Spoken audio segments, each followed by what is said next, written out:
Nation Monday, National Championship, Georgia TCU from SoFi Stadium in Los Angeles, California. Bulldogs handling the Horned Frogs right now. But you're rocking and rolling right here, hottest show on the streets, talking Bama football. You know what to do. Hit that subscribe button. Get every friend and family member to subscribe right now. In my own words, yours truly, Stephen Smith of Touchdown Alabama Magazine. Hit that like button. Give us that thumbs up. Get those likes up. Want this 50 likes out the gate here for the show. Had a little technical difficulty, but we're in right now. That daily Super Chat goal, $100 daily. Super Chat goal, $100 right there. Appreciate you guys. We're going to start the show by getting to our two outstanding guests in the room right now. So without further ado, we bring our first guest into the building. He covers the Arizona Cardinals for BurnCitySports.com. That's none other than Mr. Jacob Harden. Jacob, man, welcome to the show. Brother, how you feeling? Glad to have you. I'm good. Busy day. Happy to be on here, though. Absolutely. We got Jacob Harden joining us live right here in my own words of Stephen M. Smith, Touchdown Alabama Magazine. So, Jacob, first things first, we got the news earlier today. Kliff Kingsbury, 43 years of age, after 4 seasons with the Arizona Cardinals, he has been relieved from his head coaching duties, terminated by the Cardinals. And just for you, what made this happen? What made it for the Cardinals to move off or move on from Kingsbury despite his 4 seasons there? I know a lot of people look at the Cardinals' record throughout the 2022 season, and I really don't think that was, although you can credit that as part of it, I don't think that was the main reason why they let him go. I look at it as not holding players accountable, sideline skirmishes with Kyler Murray. There really wasn't much motivation, and the team just wasn't bonding well. And, of course, you're going to have that quite a bit when you're losing games. But I think as a head coach, he didn't do a very good job of getting the team motivated, getting them out there, having them all working hard. You had J.J. Watt kind of doing that for the team, Budda Baker giving those halftime speeches for the team.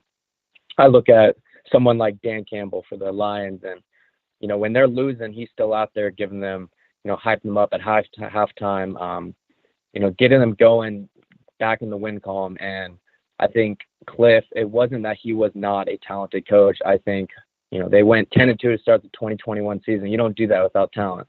But talent can only get you so far. And so as an offense coordinator, yeah, I think he has the talent there. But as a head coach, I think he lacks the motivation. I think he lacked holding players accountable, and just those certain qualities that a head coach needs that's different from an offensive coordinator. So, Jacob, sticking with that point right there that you just made, because with Kingsbury fired from Arizona, there's a lot of talk among Alabama fans, well, they're tired of Bill O'Brien. And once Bill O'Brien's contract ends out after February the 28th, when the news came out today about Kliff Kingsbury, you had a lot of Alabama fans go, ooh, I kind of want that. I kind of want Kingsbury. Kingsbury would be good for Nick Saban and the Alabama system in Tuscaloosa. So if Saban were to make the move to get Kingsbury, not saying he will, but if Saban were to make the move, what does Kingsbury offer this Alabama offense from a play calling, scheme, schematic? What does Kingsbury offer the Alabama offense? He offers creativity, and that's the whole reason why the Cardinals hired him in the first place. I think a common misunderstanding is people point at his career in Texas Tech as the offensive coordinator, and they look at, well, he had Patrick Mahomes, and they didn't do anything without him. That's not true. They averaged 42 points a game with Patrick Mahomes. While they had Mahomes, they were steamrolling. I'm looking at a game in particular they were playing number 3 TCU, and they lost 55-52. They were a top 5 offense for a majority of the time while he was the offensive coordinator. And without, if they did not have such a bad defense, I think Texas Tech would have been a much better team. But of course, he wasn't the head coach at the time. He was the offensive coordinator, and that's what he's good at. He's good at running offenses. He has that deep ball threat. And I think he did lack that towards the end of the year with the Cardinals. You can see kind of spark back in the last couple of weeks. But Like I said, I think it's a common misunderstanding that people assume that since he wasn't winning with Patrick Mahomes at Texas Tech, that he's not that offensive guru that people thought he was. But I would say that's untrue. He was a very good offensive coordinator with them. If you're just checking out the show here on a Monday, we got Jacob Harden, covers the Arizona Cardinals for BurnCitySports.com. Appreciate Jacob joining us right here. So as we look toward the draft in April, there's some speculation going on right now, some excitement that the Arizona Cardinals interested in taking Alabama edge rusher Will Anderson in the draft in the first round. If it were to happen that Anderson goes to the Cardinals, what do you like about his game, his ability to stop the run, rush the quarterback, make those types of plays in the backfield? What excites you about Will Anderson, and could the Cardinals use a pass rusher of his stature? Yeah, I mean, the Cardinals have been lacking all year on that, on their defensive scheme, and Will Anderson, he brings size. He's one of those guys that he'll stand out to in a crowd. He's a massive man.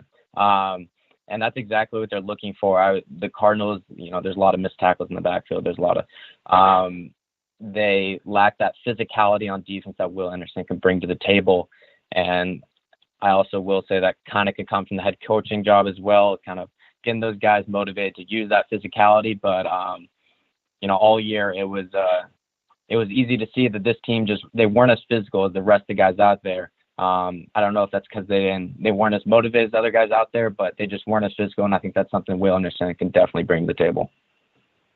He is Jacob Harden here, folks, covering the Arizona Cardinals for BurnCitySports.com. Just coming on here to give us the insight into the Kliff Kingsbury situation. Could this be a move for Coach Saban at Alabama? We'll see. Possibly, possibly not. But we appreciate Jacob for coming on. Thank you, man, for giving us some time out of your day. You be good, man. Take care of yourself. Yeah, thank you for having me. Have a good night. Absolutely. Jacob Harden, they're covering the Arizona Cardinals for BurnCitySports.com. But we go from him to our next guest who covers the New England Patriots, the reporter, the radio sports personality out of 98.5 The Sports Hub in Boston. We bring him back. My man Alex Barth join us right now. Alex, man, what's happening? How's it going? It's, last college football game of the year. Got to enjoy it while we can, right? Absolutely. National championship game between Georgia and TCU. The Bulldogs up 17-7 right now on the Horned Frogs. But Alex, I know normally we're used to seeing the Patriots in the postseason. That is not the case this time around. But we start the question off here. Where does Bill Belichick go to in terms of offensive coordinator running the offense for New England after losing Josh McDaniels to the Raiders? You look at a lot of people are linking Bill O'Brien to New England to help out there with Mac Jones. With the firing of Kliff Kingsbury from Arizona, does Belichick make that move to get Kingsbury? Between O'Brien and Kingsbury, what could be the move here for Belichick in terms of you got to get an offensive mind in the room to get Mac Jones to that level that, Josh McDaniels had him at his rookie year? I think between those two, it's probably O'Brien. I think he's a better option. He has a working relationship with Mac Jones. I also think he has more of a working relationship with Bill Belichick. So that's something that they value. Bill having not just experienced coaches, but coaches who are experienced within his system, within that building. My one holdup on Bill O'Brien is they need to add a legitimate number one perimeter wide receiver this offseason. And the most realistic option at this point is probably in the trade market, and that's DeAndre Hopkins. Now, by all reports, those two did not get along in Houston together. So I think the question right now, the way I put it is, would you rather have Bill O'Brien and, I don't know, maybe it's Jerry Jeudy, another Alabama guy, right? Maybe it's Brandon Ayuk as your big wide receiver acquisition, or DeAndre Hopkins and Kliff Kingsbury or Chad O'Shea or some other OC. Or maybe O'Brien and Hopkins can mend the bridge. I don't know. But I think that's the question right now. O'Brien wouldn't be a good O'Brien would not be a bad hire. He would be a good hire. But I wonder if they can make a great hire.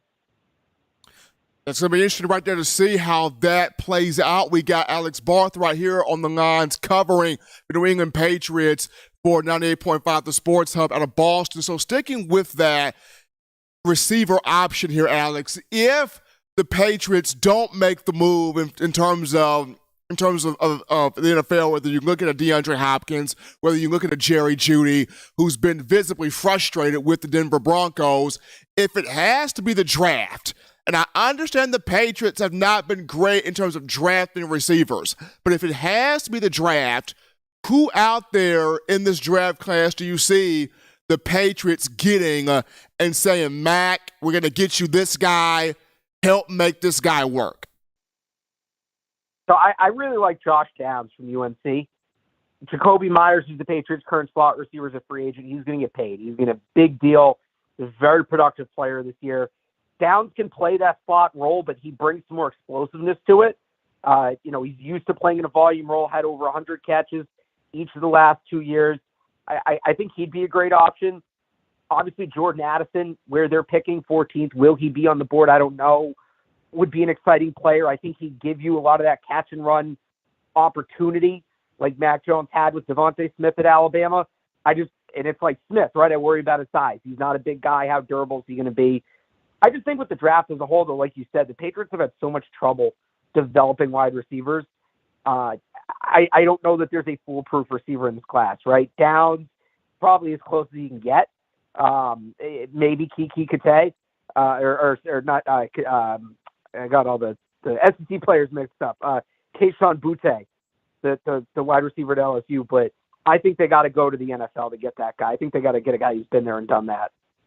We got Alex Barth right here on the phone lines. If you're just checking out the show on a Monday, in my own words, touchdown, Alabama Magazine, Stephen M. Smith, we're talking Mac Jones, New England Patriots. What do the Patriots do in terms of trying to help Mac out going into next season? But Alex, sticking here with just Mac and Bill Belichick.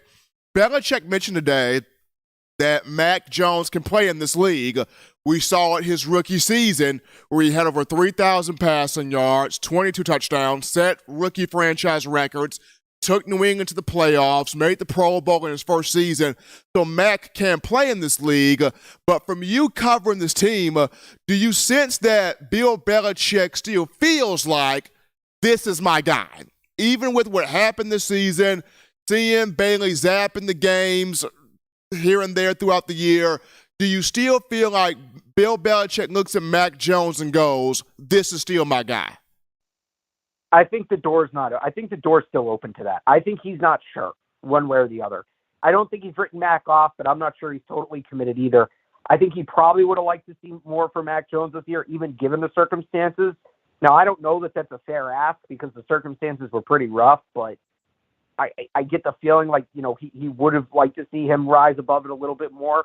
I think it's make or break for Mac in 2023. I really do. I don't think Bill feels one way or the other. I think it's too early to feel one way or the other just based off what we've seen.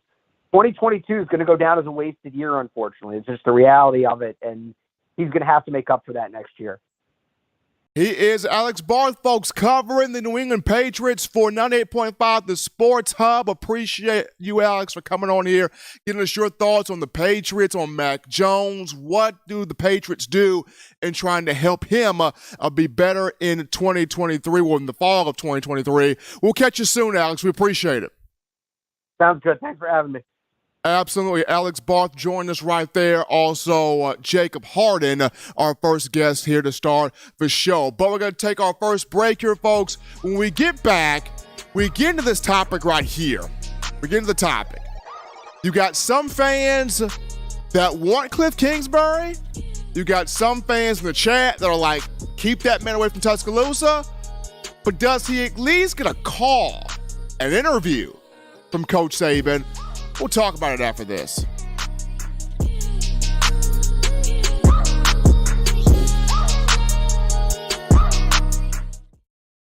Every sports fan deserves the proper representation. Whitwell Sports introduces to you the Title Towel. Wave that Title Towel in the air like you just don't care in support of Nick Saban and the Alabama Crimson Tide. Only $9.99 and it lasts a lifetime. Head on over to whitwellsports.com and get your Title Towel today.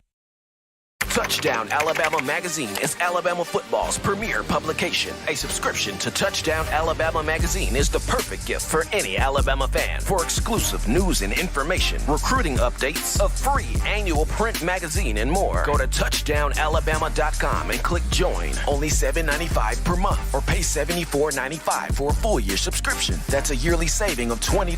Go to touchdownalabama.com today and roll Tide. All right, folks, we're back into the action from the break on a Monday. Hottest show on the streets. Talking Bama football news in my own words. Yours truly, Stephen Smith of TDA. And national championship game happening right now. Georgia putting it on TCU 17-7 in the second quarter. Bulldogs have the ball. And now I'm wondering, College Football Playoff Committee, really? You really didn't put Alabama in this thing? And TCU getting beat like a prom night dumpster baby right now, and you really didn't put Bama in this thing? It is what it is. Guys, shout out Robert Hill with that $2 donation to Super Chats. Appreciate Robert Hill right there. Folks, continue to hit that like button, hit that thumbs up, get those likes up. Thanks to you guys for support right there. Daily Super Chat going $100. Daily Super Chat going $100 right there. We start the conversation, Eli, with, of course, the news earlier from the day. Arizona Cardinals parting ways from Kliff Kingsbury, 43-year-old, after 4 seasons there as the head coach. And upon the news coming out, I saw on social media Bama fans, few of them, going, bring Kingsbury to Tuscaloosa. Bring him as the offensive coordinator. We could really use Kliff Kingsbury. Kliff Kingsbury would look really nice in crimson and white. This is what I saw from Alabama fans out there on Twitter. Now, of course, there's some in the chat line right now going, no, he failed in the NFL. He bombed out. No, keep him away from Tuscaloosa. No, we don't need Kliff Kingsbury. He failed in the NFL. Keep him away from Tuscaloosa. I've always said this. And I'm not saying Kliff Kingsbury will be the next OC at Alabama. That's not what I'm saying. What I have said, Eli, is this. Not everybody's cut out to be a head coach. Not everybody, when they were born, they came out to be a leader of all men. Not everybody's cut from that cloth. You have coaches that are born to be head guys. But yet, there are coaches who are born to be coordinators. You give them a specific role, a specific job. You let them coordinate a specific side of the football, and they're golden. They're great. You let them run their specific cubicle, and they can dominate. Not everybody's cut out to be a head coach. But if you give them one specific job, more than likely, they excel at it. So, the question becomes, is this the move that Alabama makes? Does this become the move? When you discuss, do you bring in Kliff Kingsbury to replace Bill O'Brien? Bill O'Brien's been linked to quite a few NFL jobs, more notably the New England Patriots. We just had Alex Barth on the show, who covers the Patriots for 98.5 The Sports Hub. When you look at Bill O'Brien, what have U.S. fans been saying? He's not creative enough. He's not innovative enough. He doesn't use all the personnel on the field. Doesn't know what he's doing in the booth half the time. Get O'Brien out of here. Bryce Young was the starting quarterback for 2 years, and in the 2 years that Alabama had Bill O'Brien, Bryce Young did not win a national championship as a starter, wasted him his 2 years at Alabama. That's what's been said. With Bill O'Brien, receivers aren't creating separation. Bill O'Brien, Bama can't run the football the way it wants to. We got to remove ourselves from Bill O'Brien. Been the statement from the Alabama Nation the last 2 years. So that's been the statement. And Bill O'Brien's contract expires after February the 28th. Is this the guy you look at to the left of the screen? Kliff Kingsbury. Is this the guy right here? Because he brings you the creativity that Bill O'Brien didn't bring you. He brings you the offensive innovation that Bill O'Brien didn't bring you. He brings you an offense that quarterback friendly, running back friendly, wide receiver friendly, that obviously Bill O'Brien didn't bring you. I'm just saying. Kingsbury would bring you that. But it's just the move Nick Saban makes. Because ultimately, it's Nick Saban's decision. Now, is Kliff Kingsbury my number one guy? Absolutely not. My two guys? Garrett Riley at TCU. Now, Garrett Riley's having a tough time right now because Georgia putting it on him. We'll see what happens if TCU can make a run here in the second half. But Garrett Riley, number one. Number two for me is Joe Brady. Get him from the Buffalo Bills. Joe Brady, the quarterback coach for the Bills. I know it's hard to take Brady from Josh Allen and the talent that he is, but if you can make the move, shawty. Make the call. Get Joe Brady to Tuscaloosa. Those would be my two guys. Now, my third guy, I'll take Dan Mullen. Kliff Kingsbury would be the fourth, the fifth guy down the line for me. That's just me personally. But does Nick Saban make this move? He's the guy making this decision right here. Kingsbury, I think Kingsbury would get a phone call. He'll get an interview.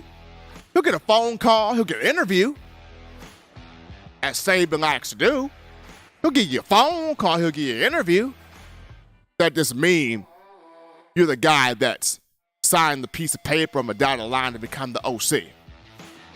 Ultimately, that's Nick Saban's move. But the feather that's in Kingsbury's hat is, as a former quarterback himself, graded Texas Tech from 1999 to 03 under Mike Leach, rest in peace, one of the greatest offensive minds to ever walk the field in Mike Leach, who changed the game in college football with the air raid offense. That Mike Leach is who Kliff Kingsbury played for. Kingsbury himself coached a few marquee quarterbacks in the college game. He coached Case Keenum at Houston. Keenum put up some big numbers. We all remember Johnny Heisman football Manziel. That 2012 season where A&M beat Alabama 29-24 in Tuscaloosa, and Manziel won the Heisman that year in 2012.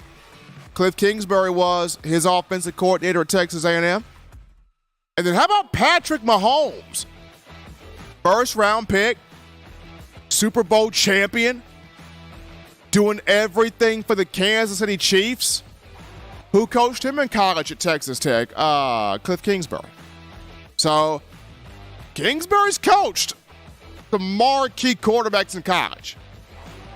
Not a complete failure. But is this the move for Nick Saban, right? Kingsbury's offenses, quarterback friendly, running backs have got over 1,000 yards in the Kliff Kingsbury system, and it's also wide receiver friendly. There are some fans on Twitter, I saw them today. Bring Kingsbury to Tuscaloosa. Bring him over here. He got the creativity we want. Bring him in here. But is this Nick Saban's move? He's the guy that has to make that decision. We shall see. But I thought it was interesting. Cardinals giving Kingsbury the boot today. Got fans on Twitter for Bama saying, hey, bring Kingsbury in here. But we will see what Saban's move becomes. We're going to take our break here, folks. When we come back, I want to hear from you. I want your phone calls, your thoughts, your conversations. Light us up. Kingsbury to Tuscaloosa. Would this be a move Saban would make? I want to hear from you, Bama Nation. Even on a National Championship Monday, we're coming to you after this.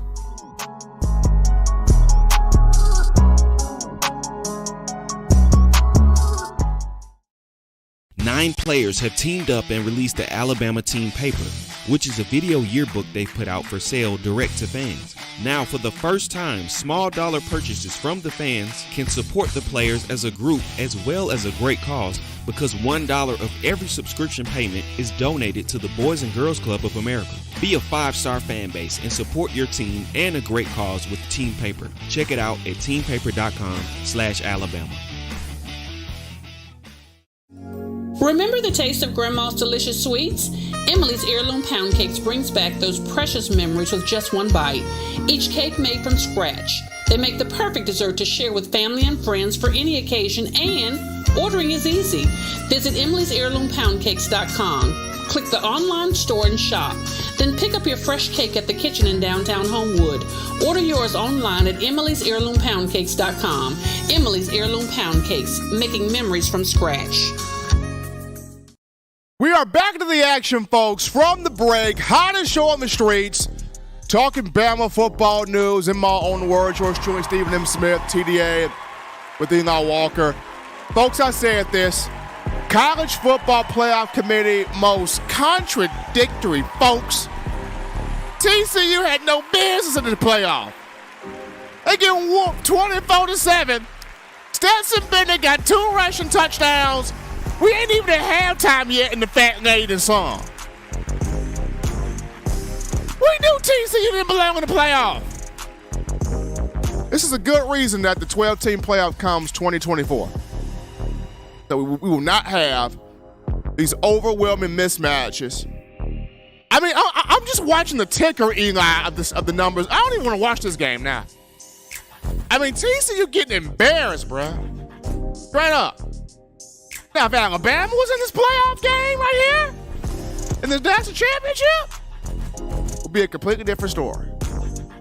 TCU getting straight waxed. Oh my goodness.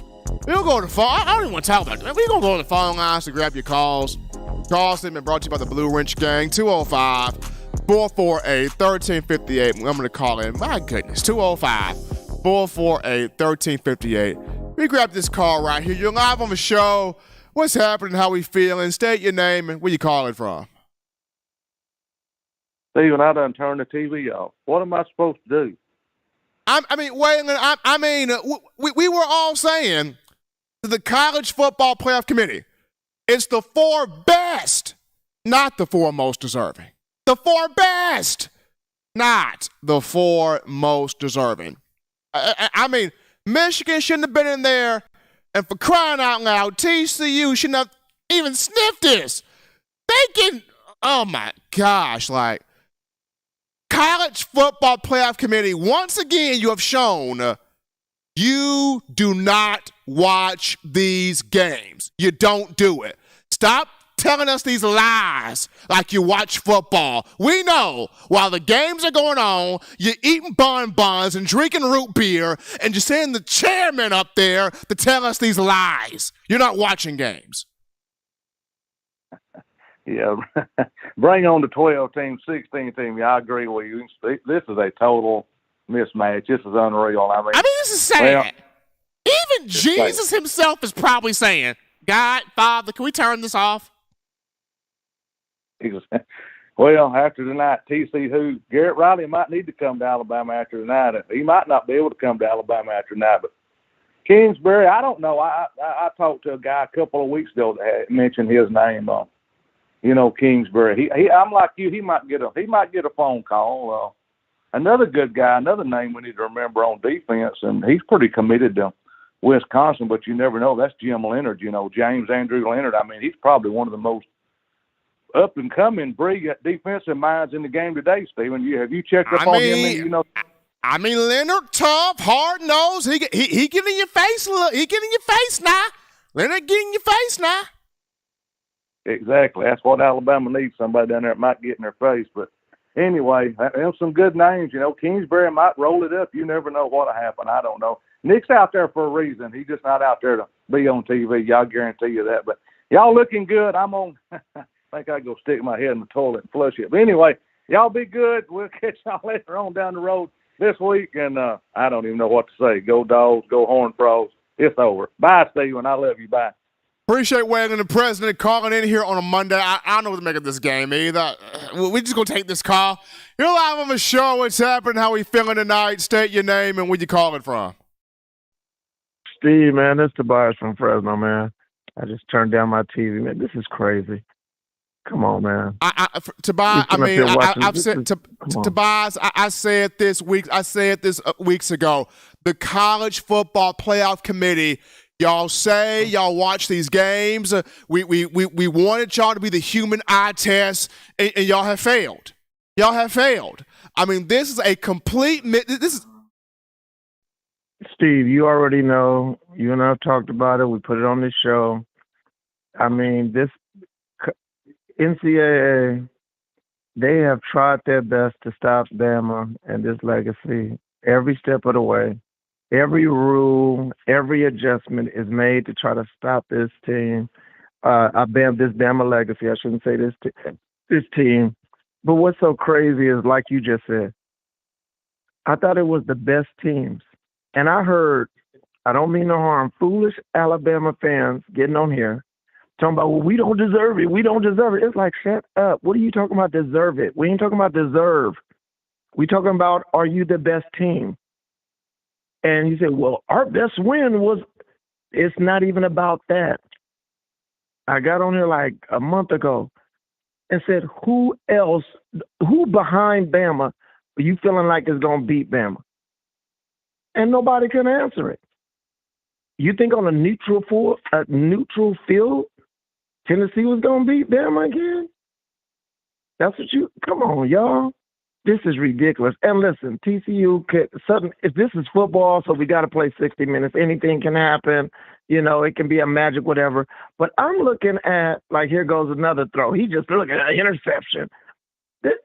These boys is out here scared.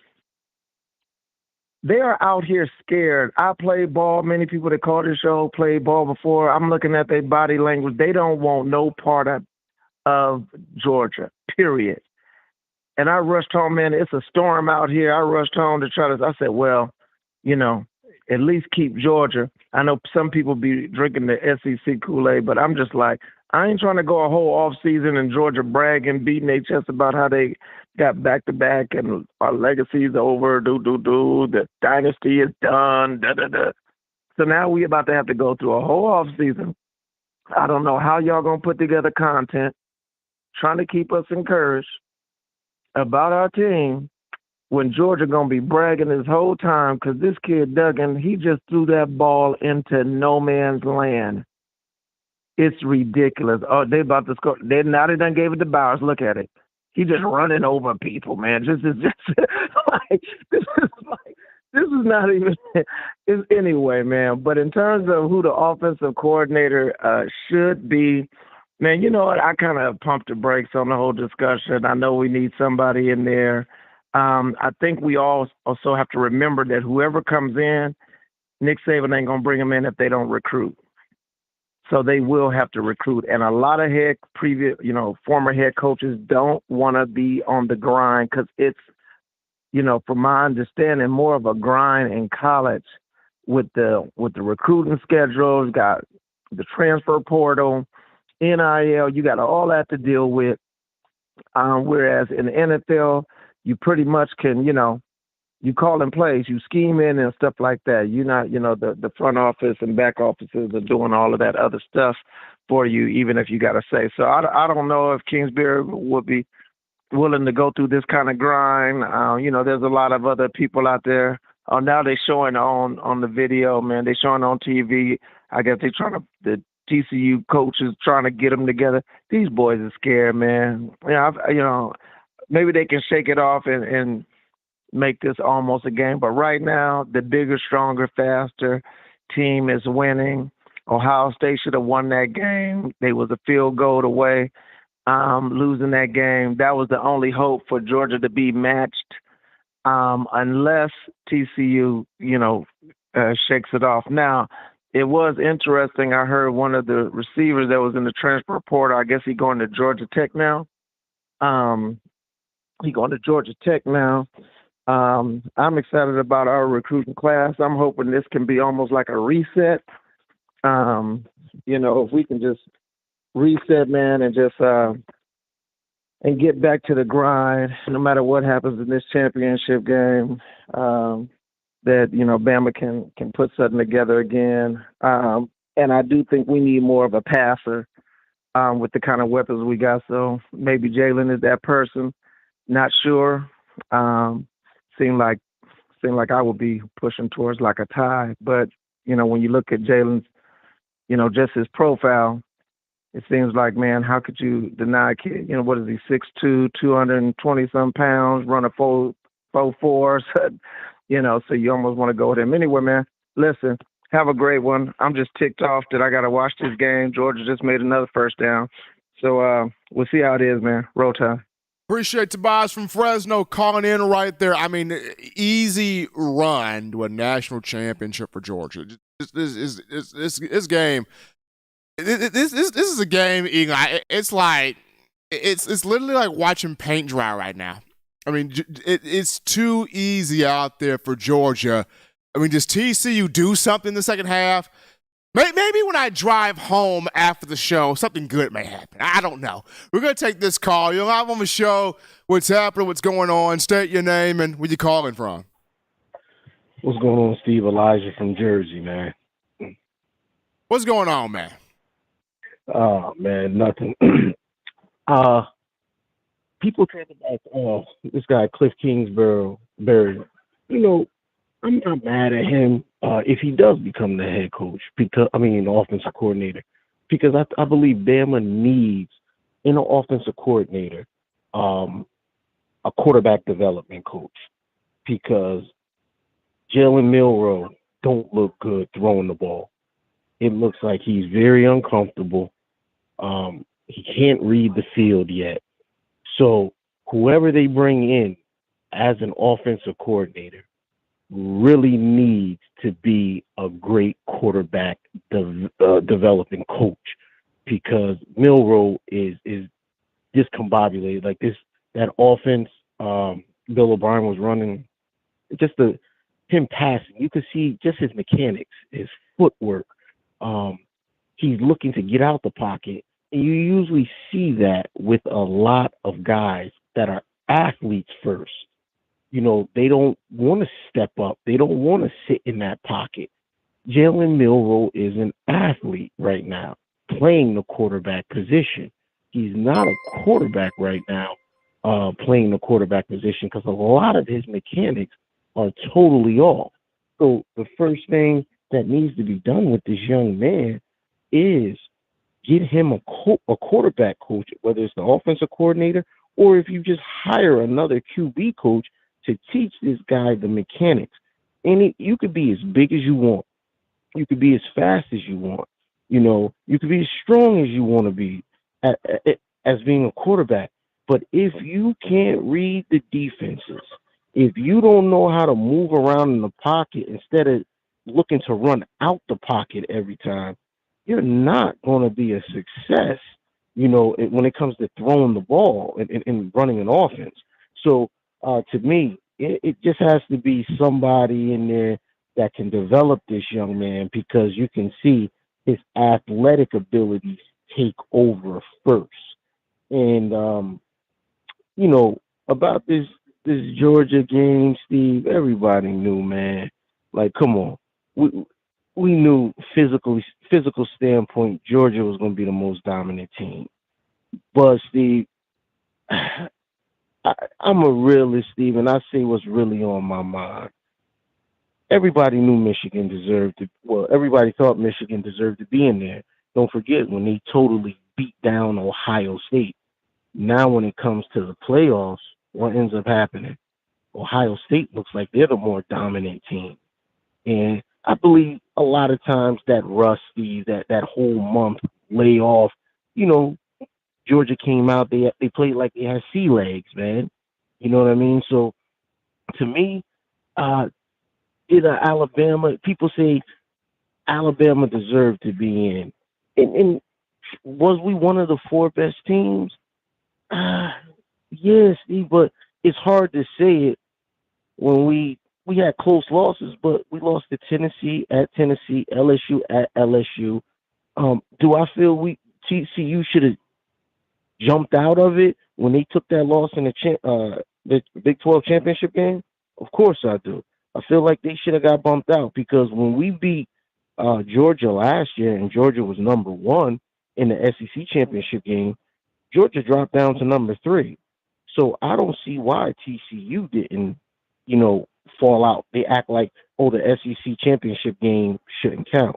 But to be honest with you, Steve, man, Georgia is just the most dominant team. They had that one game last week with the Sea Legs, but let's be real as Bama fans.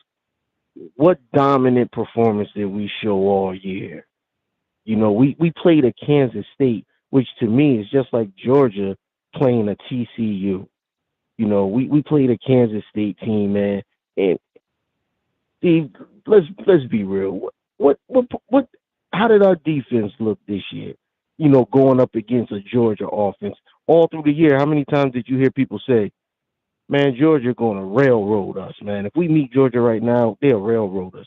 Like, I just think this team is not the team that we should be putting on a high pedestal, this Alabama team. If it was that 2020 team, cool.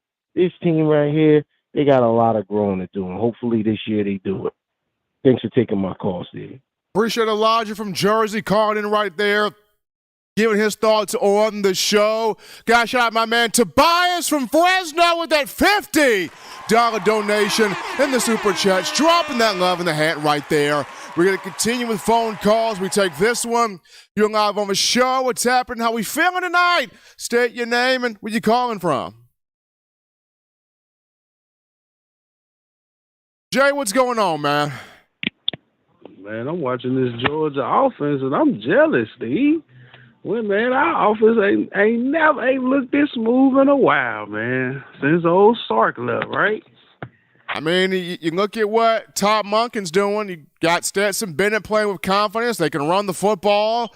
They're using all the weapons they got, man. They're using them. I'm jealous, Steve, because we ain't seen Bryce Young run a read option in 2 years, man. Like, I'm watching this game, and I'm really jealous at the offense that Georgia got. Like, I hope Nick watching it, he looking at you can still play old school football, man. Well, Coach Saban, he's over there in Los Angeles. He's inside SoFi Stadium for this championship game, so he is watching this. Man, all y'all Bama crybabies about the offense, about the playoffs, man. Listen, man, you handle your business, and you ain't got to worry about it. You gonna beat LSU. You want to give the refs all that Tennessee talk? No, man. Listen, man. You gonna handle your business and you ain't got to worry about it. But man, Georgia, they don't look great to me, Steve. It's just a great offense. Like they coordinators are amazing, and that's just literally the difference between Bama and Georgia right now. Is they got great coordinators, and we haven't had that in a while. They got generals, man. When you look at Glenn Schumann, you look at Todd Monken, you look at what Kirby Smart's doing in terms of hiring these guys and finding ways to keep them on staff. That's what Saban's got to do. You got to get ace coordinators. You got to get aces. And even if you have one average coordinator, the other one's got to be an ace. You can't have two average. You cannot have two average to in coordinators. If you have two average to in, you're not going to get anywhere. You got to have two aces, or if you have one average, the other guy has got to be an ace. Man, Steve, I'm excited. I'm excited about next year, man. It's going to be a great college football season next year, man. Georgia, they back-to-back.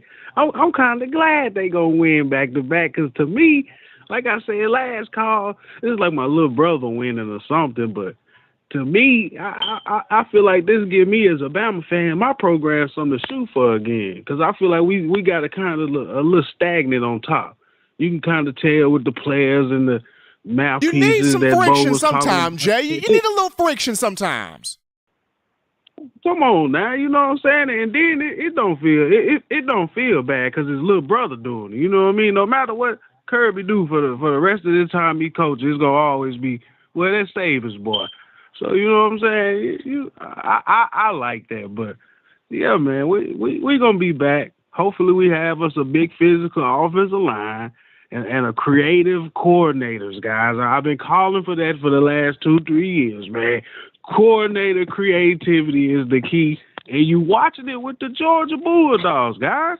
Just watch this game, take all the animosity out your heart, and just watch the game and say, yeah, they calling a real good football game tonight. But I love y'all, man. Roll Tide.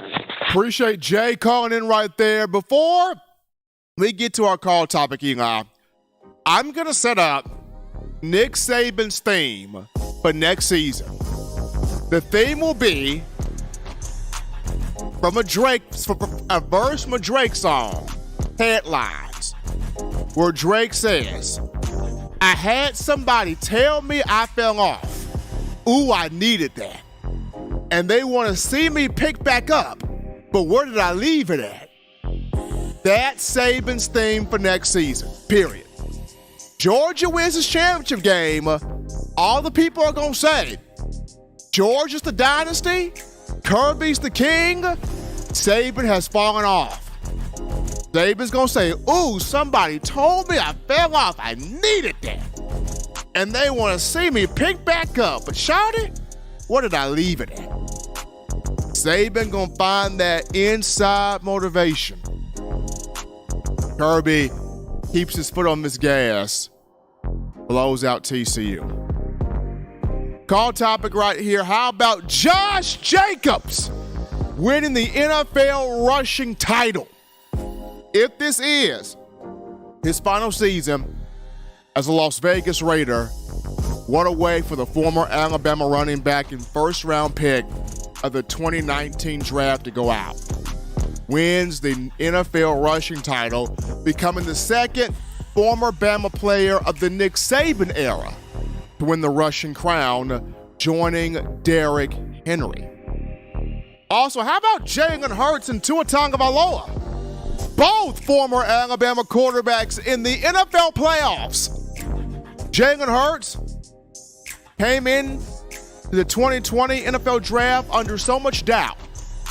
In his third year, over 3,000 passing yards. In his third year, 35 total touchdowns. In his third year, playing like an MVP. In his third year, guided the Eagles to a franchise record 14 wins. Got the Eagles NFC East champions. Got the Eagles first round bye in the playoffs. Got the Eagles home field advantage throughout the playoffs. Tua Tagovailoa, despite injuries, Dolphins in the playoffs at 9-8. First time since 2016.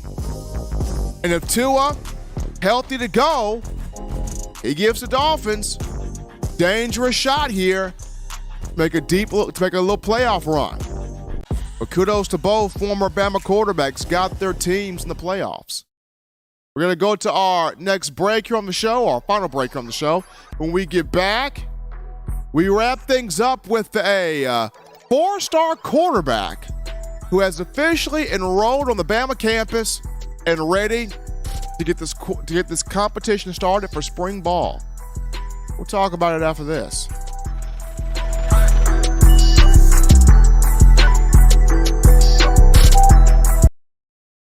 Touchdown Alabama Magazine is Alabama football's premier publication. A subscription to Touchdown Alabama Magazine is the perfect gift for any Alabama fan. For exclusive news and information, recruiting updates, a free annual print magazine, and more, go to touchdownalabama.com and click join. Only $7.95 per month, or pay $74.95 for a full year subscription. That's a yearly saving of $20.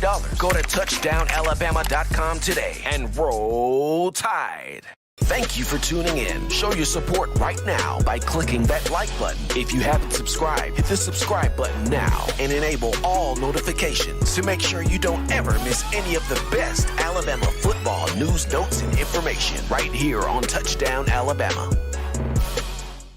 We're back into the action here, folks, from the break. Hottest Show on the streets, talking Bama football news. In my own words, yours truly, Stephen Smith of TDA. Folks, don't forget, tomorrow, Tuesday, 6 p.m. Central Time, streaming live on TDA's YouTube channel. You got the Bama Standard with Justin Riley, comedy legend Steve Brown, all SEC linebacker and former Bama great Marvin Constant, two-time national champion and USFL champion at running back Bo Scarborough. Yours truly, Stephen M. Smith. We got the laughter, we got the commentary, we got the enjoyment, we got the Bama legends, the Bama Standard. Tomorrow, 6 p.m. Central Time, streaming live right here on TDA's YouTube channel. Y'all show love to Gucci Tide with that $10 donation, dropping the love there in the bucket for the show. Not even halftime yet, and Georgia just dropped another touchdown, 31-7, running all over TCU there. SoFi Stadium in Los Angeles, California. But we tied up loose ends, folks, with this right here. So, Alabama quarterback competition for spring football and next season or next fall, it is in order. Dylan Larnigan, four-star from Brookwood High School in Georgia, has officially enrolled on campus. He's here. So now, got your four quarterbacks. Jalen Milroe, Ty Simpson, Eli Holstein, who participated in bowl prep for Bama against Kansas State, and Dylan Larnigan. All four quarterbacks are here. Quarterback competition is going to be fun to watch. All four guys bring something different to the table. We all know Jalen Milroe's got the athleticism, the passing game. Can he make that significant growth? Ty Simpson got mobility, but that young man's got an arm. Got accuracy. He can rip it. Got arm strength. And with the receivers Bama's brought in, is he the guy that needs to be more so distributing this football? Even the two freshmen, Holstein and Larnigan. Holstein coming from Louisiana, 6'4", 220 pounds, big body. He can cut it up throwing the football. Like what this guy brings to the table. But Dylan Larnigan, at 6'2", from Georgia, played football and baseball. He's got a pitcher's mentality. He's got that heat. He's got that fastball coming at you. But can he also mix up speeds? In baseball, you got the slider, the curveball, the changeup. Can Dylan Larnigan have a variation of speeds on that football, getting into the right guys in space, airing that ball in there, putting touch on the football? Spring practice is going to be interesting.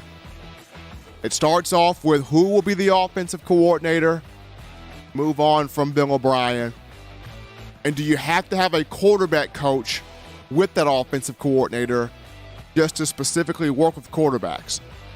Hey, it worked in 2018 with Dan Enos. What he did with Tua, Jalen Hurts, and Mac Jones in 2018, that was really good. So you go that route and getting the quarterback coach to specifically help with the mechanics of these guys, along with an offensive coordinator, or do you get an all-in-one guy as an OC? We'll see what happens. But Dylan Larnigan is in the room, on campus. He's here. March cannot get here fast enough. We can shake out this quarterback conversation, but Georgia beating on up on TCU. I don't know what's going to happen here in the second half. Alabama, one of the four best teams. Still don't think the committee made the right decision. But at the end of the day, Alabama, you got to handle your business in the regular season. If you beat LSU and you beat Tennessee, we're not having this conversation. We're not having this discussion. But, like I mentioned, this is big motivation for Coach Saban next season, especially with recruiting class he's got in here and the players that have returned. You're seeing the physicality that Georgia's exuding. Alabama A team that once exuded that physicality, that toughness, that us against the world, we're going to beat up on you and not care. Bama's got to get back to that. And it starts with Coach Saban making the right moves, coaching staff-wise. He's got the players for 2023. You got to get the right moves on this staff, coaching-wise, to ensure we getting back to beating up on teams and showing that Bama hadn't lost anything. That's the identity that this program's got to get back to. And if you're watching Georgia play tonight, Nick Saban's watching this game. He knows that's the mentality we've got to get back to. Guys, shout out Eddie Rhodes with that $50 donation. We've hit the $100 super chat goal, you guys. Phenomenal on this evening. Rounding out the show. Always people you want the best in news, notes, conversation, entertainment on your favorite program, that being Bama football. You can check this out by accessing the Touchdown Alabama Magazine app. You download the app from the iPhone App Store if you're rocking Team Apple, Google Play Store if you got the Android phone. For your audio needs, check us out, iTunes or Apple Podcasts, Spotify, Stitcher, Spreaker, TuneIn Radio, Overcast.fm, iHeartRadio. We got you covered. The good and gracious Lord sees fit. I'll try to be back on Wednesday, continuing the conversation that is Tide football. Remember, Bama fans, you can purchase individual copies of Touchdown Alabama Magazine. Have those sent to your door. That link found in the description. You can also get your hands on the fresh edition, print edition of TDA the magazine. You do that by going to touchdownalabama.com. You click join, become a member or a subscriber today. That link in the description. Remember, Bama fans, the Bama Standard streaming tomorrow, 6 p.m. Central Time on TDA's YouTube channel. Check that out right there. Guys, shout out D. Pickett, dropping the love there. And the donation hat, D. Pickett, trying to see here, what did he drop in there? As our own Eli Walker is getting that set for us. D. Pickett helping us out on the show. He dropped in $5 donation from D. Pickett. Appreciate the love there coming from him. Guys, shout out Jacob Harden covering the Arizona Cardinals, and my man Alex Barth covering those New England Patriots. Both guys coming on here, giving us the lowdown on Kliff Kingsbury, fired at Arizona. Would he be the move to replace Bill O'Brien at offensive coordinator for Bama? We shall see. And, Bill Belichick, where the Patriots is concerned, does he help Mac Jones this offseason? Getting an offensive coordinator, offensive mind, and a wide receiver. We shall see what happens. Guys, shout out you guys, the incredible fans of Bama football. Your calls, your donations, your chats, your energy, your interactions. Thanks to you guys. Making this your platform right here to talk Bama. Guys, show some love to my man Eli Walker in the production studio. Handling business here behind the scenes. Appreciate you, Eli, for all that you bring to us here on the show. Till next time, folks. Husbands, love your wives. Wives, appreciate, value those husbands. Children, you guys continue doing the right thing, good thing, smart thing, fun thing, legitimate thing to not be bored here. Get yourself those 3 hearty meals a day, those 3 great laughs a day. You protect yourself. You protect the loved ones around you. Till next time, folks, I'm your man, Stephen M. Smith. You've been listening. They're my own words.